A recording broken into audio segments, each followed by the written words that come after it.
ప్రభు అయిన యేసుక్రీస్తు నామములో మీకు సమాధానం కలుగునుగాక. షలోమ్. మన జీవితంలో మనం గమనించినట్లయితే ప్రియులారా, అనేక సంవత్సరాలుగా మనకు స్నేహితులుగా ఉన్నటువంటి వారు, మన కుటుంబీకులు, మన బంధువులు, మన ఆత్మీయులు, మనం ఎంతగానో ప్రేమించినటువంటి వారు, అందరి గురించి కాదండి, కొంతమంది గురించి చెప్తున్నాను. ఏవైనా చిన్న చిన్న మిస్అండర్స్టాండింగ్స్ వచ్చాయి అంటే, మనం ఒక చిన్న పొరపాటు చేసామంటే జీవితంలో మనతో ఎప్పుడు మాట్లాడరండి. మనం పలకరించినా మనతో మాట్లాడరు.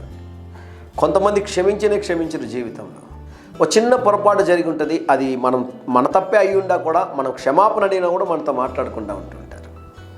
ఏవో మనస్పర్ధల వల్ల, మిస్అండర్స్టాండింగ్స్ వల్ల, ఏవో కారణాలను బట్టి మనం దూరంగా పెడుతుంటారు. జీవితంలో మరెన్నడూ మనతో మాట్లాడరండి. దేవుడు ఎటువంటి వారు అంటే, ఈ ఉదయకాల సమయంలో జ్ఞాపకం చేస్తున్నాడు. జాగ్రత్తగా గమనించండి ప్రియులారా.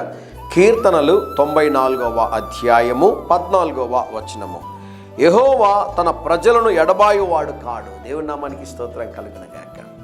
మన దేవుడు మనలను విడిచిపెట్టేటటువంటి వాడు కాదు. అనేక సందర్భాల్లో మనం దేవుని విడిచిపెట్టి మనం వేరొక మార్గంలో వెళ్ళినా దేవుడు మనల్ని విడిచిపెట్టలే.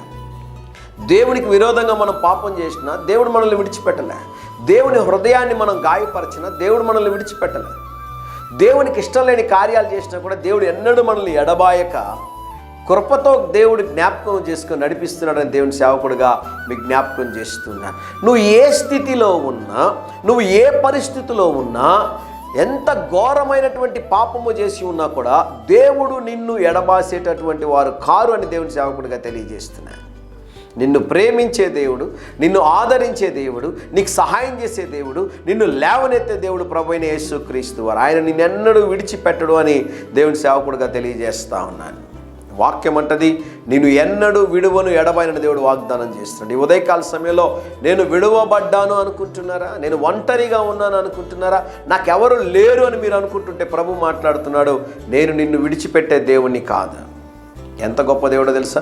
మనల్ని విడిచిపెట్టకుండా ఆయనతో కూడా సదాకాలం ఉండేలాగన ఆయనే భూమి మీదకి దిగి వచ్చి మన కొరకు మరణించి ఉన్నారని, తిరిగి లేచి ఉన్నారని దేవుడి సేవకుడిగా తెలియజేస్తున్నాడు. సజీవుడైన దేవుడు మన కొరకు మరణమును సైతం జయించి ఉన్నారు. ధైర్యంగా ఈ దినాన్ని ఎదుర్కోండి.